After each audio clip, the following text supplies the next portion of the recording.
ended up being like only 2 minutes over your time, so everything is fine. I'm happy we heard you. We're measuring you. I want I measure to. myself. Huh? I want to say first that I'm fortunate. I'm happy that there's a camera because I'm going to watch the entire conference. This panel was so rich, and I'll start with my own associations. One is that first I want to push myself impose myself into writing the project on boringness of the law with you, but also to point out that I think there's when we talk about academic writing about the law. There is this deep ambivalence now sociologically in the sociology of the profession about whether at all it's a worthwhile project or pursuit to make our research findings or our theoretical models more communicative to popular media, to the public. I think where the historical movement, is, at least in Israeli universities, less so in the States, where there is still this longing to purist notion of if we, we share our arguments publicly, then we shape the course of the law rather than analyze it. There's, the shifts that anthropologists did 20, 30 years ago about participatory observation, et cetera, et cetera. I think we in legal academia we have a lot to go there in complicating our thinking about this writing. Is it art? Is it aesthetic? Is it political? How do we imitate it? Should it be boring, et cetera, et cetera?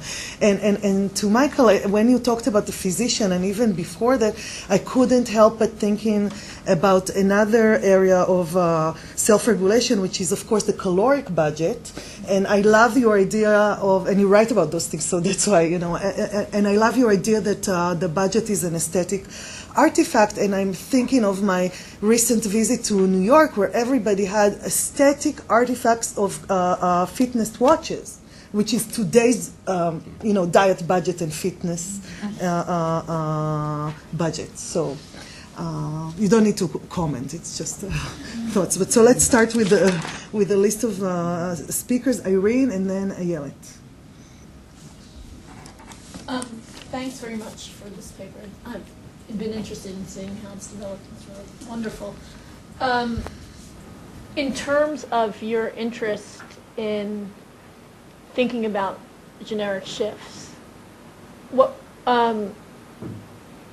of the things that was particularly interesting to me about the carpet draper people was that they actually move into the household. So it's not simply, so that the encounter, the buying, is a thing that somehow moves into private space.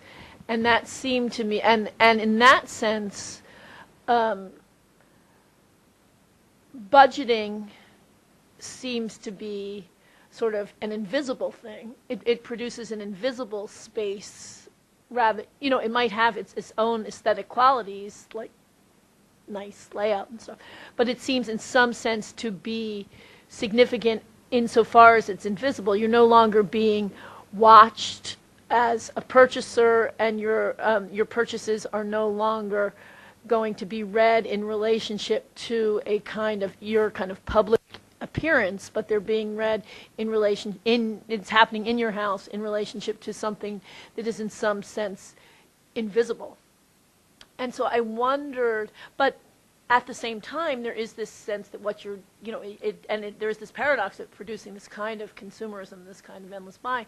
And I wondered how you might think of this in relationship to a kind of history of realism and the movement from 18th century realism to 18th century novel to 19th century novel, where one of the things that you get is sort of the emergence of a certain kind of proliferating description. I mean, if you look at 18th century novels, there's not a lot of visual description, but you have this strange category of visual description that is nevertheless invisible. And if there was a way in which you might use some movement in, thinking about in the larger project, some movement from 18th century novels to 19th century novels, or, even some ways in which the aesthetics of 18th century poetry, which have a very different relationship of language to visibility, to mark that what you're interested in.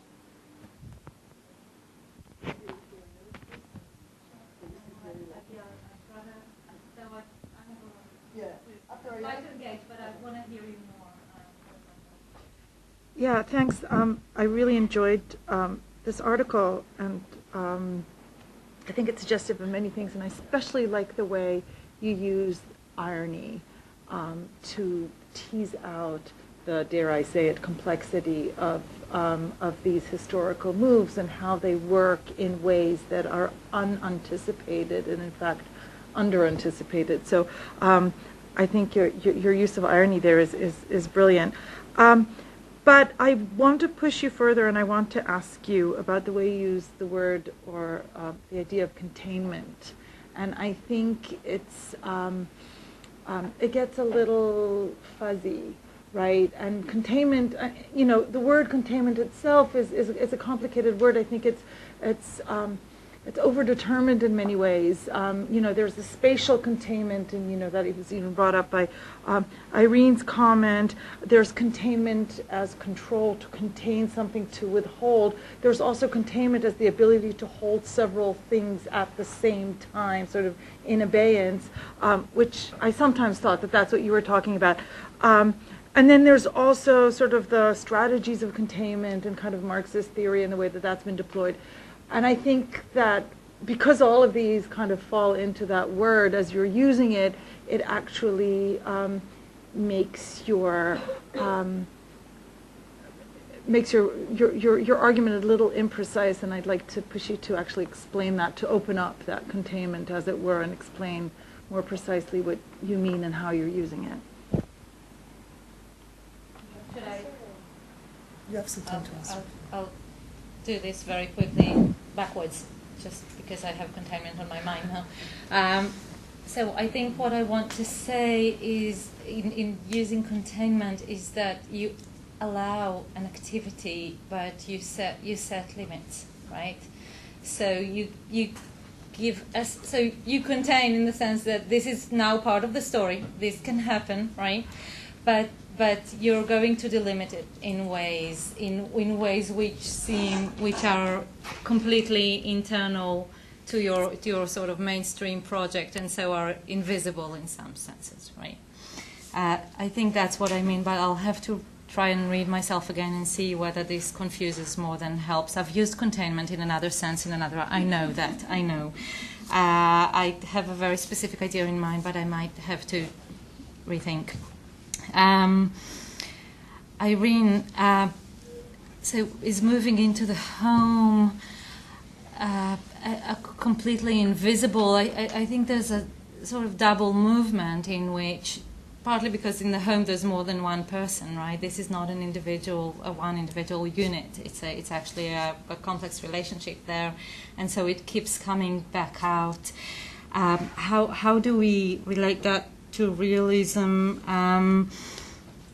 I really have to think about it. I don't want to say, you know, something. It's a really interesting thought that is helpful for me. I'm not going to do scholarly writing, Yofi.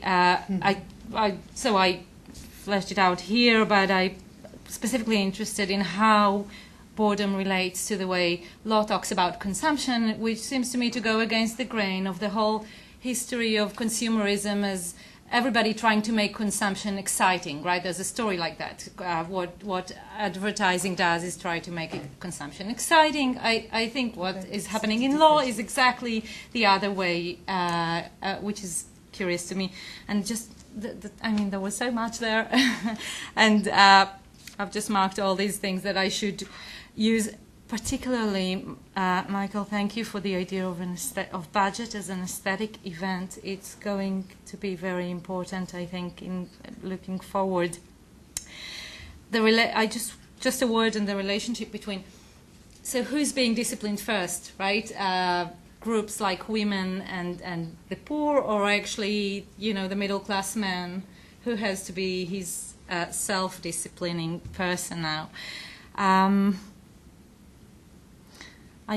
I suppose my reading of history is that at least consciously, what is happening is that marginalized groups are being looked at first, but the consequence is that self-disciplining subject. But again, something to think of more. Yeah. Thank you. It's wonderful. Loads of great stuff. So I have David, Yoram, Andreas, Liora, and Roy. I'm trying to make it quick.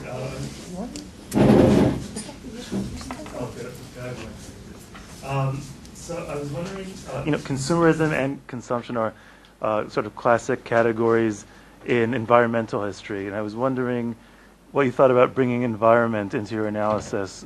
So you could start with, the anchoring of consumption in real or perceived environmental limits, which is something which has a long history.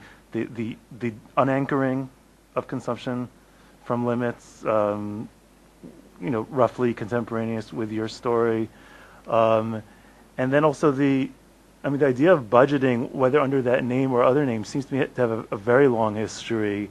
There's a lot of literature on rational forest management, for instance, in Germany and in India and in other places in 18th century and earlier. It seems to me if we go back to earlier, to any sort of pre-industrial society, there would have been a very strong idea of budgeting resources, husbanding food, things, not necessarily in an accounting ledger or anything like that, but some kind of practices along those lines. So just the suggestion. Your practice seems ambitious enough as it is, but I thought maybe this dimension might add something. Right.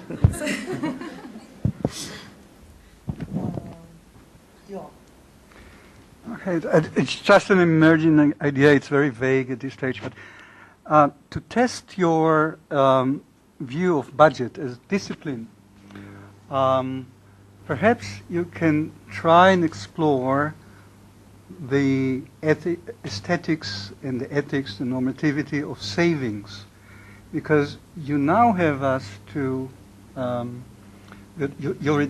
your present interpretation of budget is sort of live within your income, the upper limit. Your upper limit is your income. But then what may emerge, and perhaps not in America, but perhaps in England, what may emerge is a containment within budget.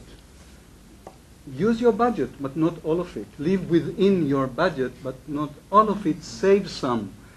And it could take the form of government intervention, it could take other forms, but so the aesthetic, so something to explore, whether or not there emerged internal containments of budget.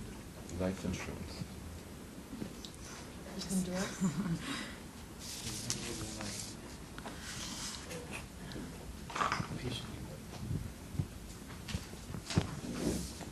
So this is going to be a comment about clarity. So take your arms. First of all, I love the paper, and also I think I love the May edition. I don't know how much I love the June edition. I'm sure I'm going to love that too. But there's something about what you said now, which is not in the paper, and about boredom.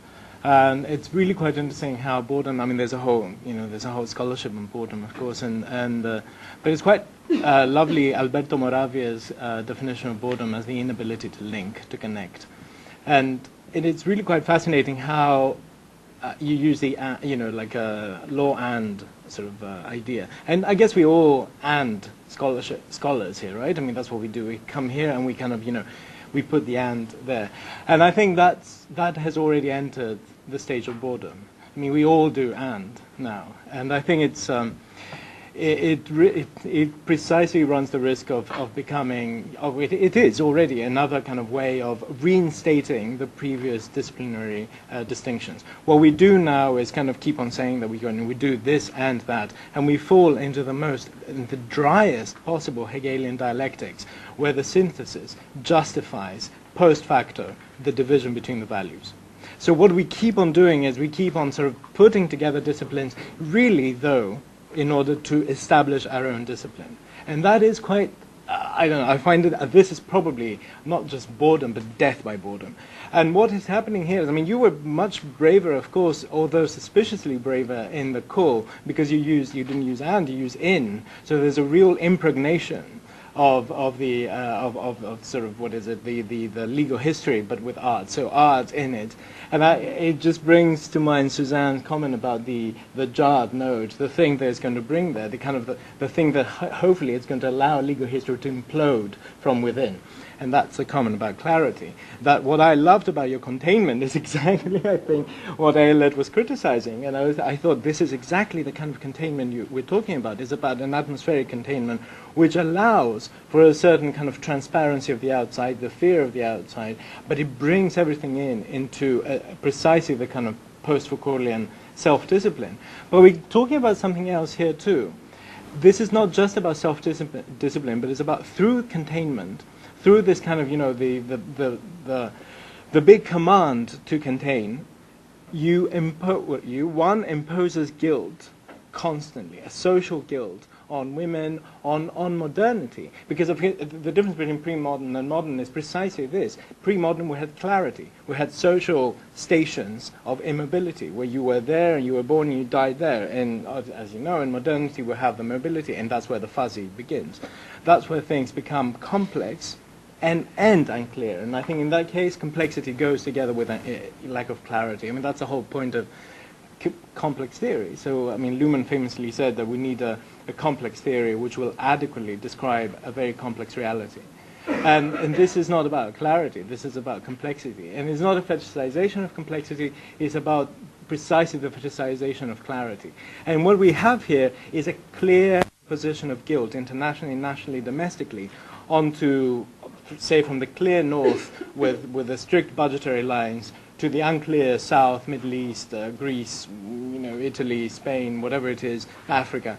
And it's kind of this really extraordinary sort of kingdom of containment in a way. And a kind of I think it's a Protestant morality as well, which really spreads in dangerous way. Go ahead, and I'll try to... And we'll give you concluding remarks to Okay. say the most important things. So we have Liora, Roy, Ravit, and Nan. First, Sonata, I really liked your paper a lot, and I wanted to say about Michael's comment with the paper. I somehow it dispelled women out of it, and I felt that your paper was important for me precisely because it brought the specificity of the calculation is not just any rational calculation and any human being, but it's a specific way of control of women by their husbands, or the idea that it's and historically that it's more control over them than less. So I don't want you to lose this in this general calculation, because I thought this was very important, that the consumption was through the women and through the way and the poor, of course. But then I wanted to ask you about what was interesting to you about you posed the methodological question about what literature bring into the discussion, and I wondered because you talked about law as boredom, the concept, and I was wondering whether to look at it if we want to understand the voices of women and how they experience these controlling mechanisms. It's a banal question, but where do we get it better, or where do we get a better glimpse of it? Through these cases that you are talking about, or through the literature that you brought in? I felt that something in what is it that in the two disciplines that we get about women voices there and how they see this development. I would like you to reflect about.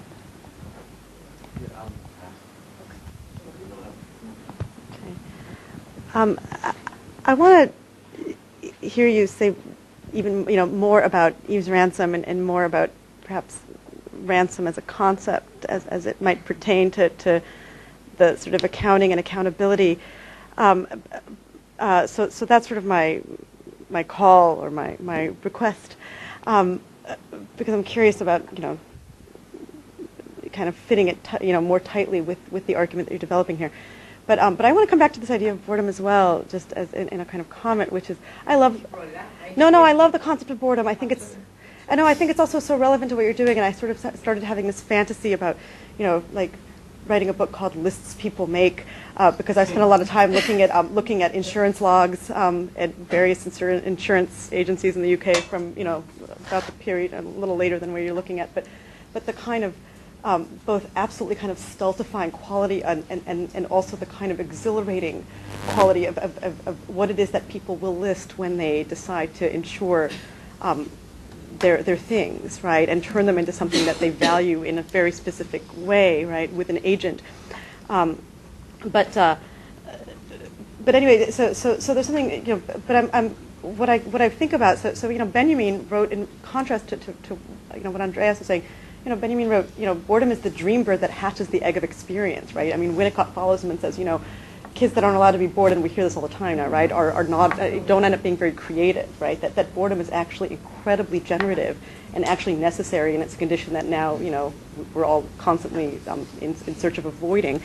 But so anyway, I'm struck by the kind of importance of, I think really the latent importance of boredom to the argument that you're making, and the way in which the kind of boredom or the rote quality of a budget factors out the necessity or the possibility of judgment for how one consumes, right? So on one hand, this appeal to a kind of rote or a boredom or a regimen, right? And on the other hand, what the novel allows, which is such a stark contrast, the novel strikes me as almost being picaresque in nature, or at any rate a cautionary tale, a tale of intrigue. It's really juicy, it's really sexy, it's not actually what's being detailed when a draper shows up at a house. Although one can imagine directions that would go in if Gissing took it on. But anyway, so I guess so two things: ransom and also the kind of tension, right, between the texture or the genre of the novel and the genre of a list. Thank you. And then? Very, very brief. Sister Carrie. And this goes back to the comment that someone, that the earlier comment about saving and the aesthetics of saving. So, and Walter Ben Michaels's work on all of this, which do you know that? The gold standard? The gold standard and his Dreiser stuff, which I think, belongs in here. I think it's just a good way for you to position yourself against something that's already... The PhD style positioning again. Exactly. Okay, no. Yeah. But I think the aesthetics of saving should be here, and of conservation, which also goes back to the environmental statement earlier. So I'll give you 3 minutes. Thank you. Thank you all. I now have even more projects. I'll just say a few general things rather than go through the comments because it's hopeless. So one thing about the aesthetic of budgeting, I think Michael, you were going there as well, right? The aesthetics inside the budget, not just the bottom line, as I was. I think this is my next. The picture of Dorian Gray, right? I think has a balancing aesthetic, which is very, very important. And this is a very big debate around the 1869 Act, right? How do you account for debts and not only for income when you decide if someone has a means to pay? So I think I'm heading there. I want to say something about self-discipline, which has come up a number of times. We have to look at that historically, right, rather than absolutely. So it's a self-discipline, but it's also a very significant release in historical terms. What is happening here? The weight of the critique of luxury is unbelievable. And we have to we have to take seriously not only the disciplining, but the release that is coming with it, in order to account for consumerism, I think.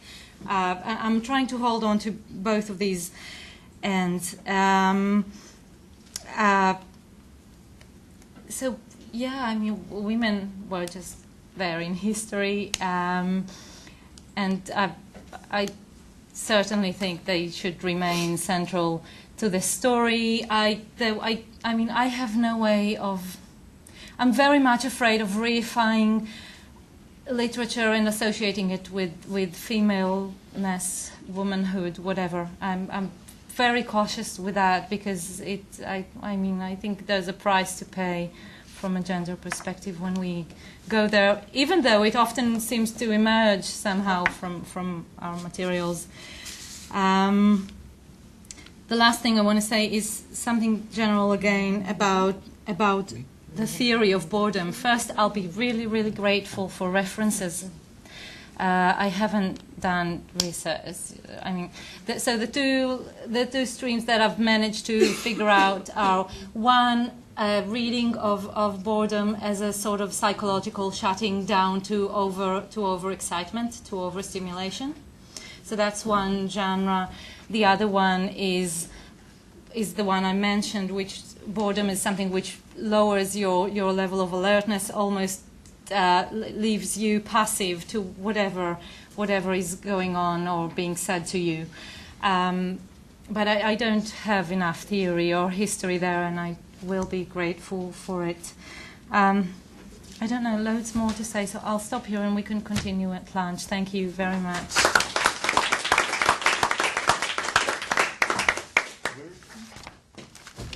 So lunch is just one floor, and are we going to start the next session earlier? So actually there was a suggestion to start at 3 instead of 3:30 and end earlier.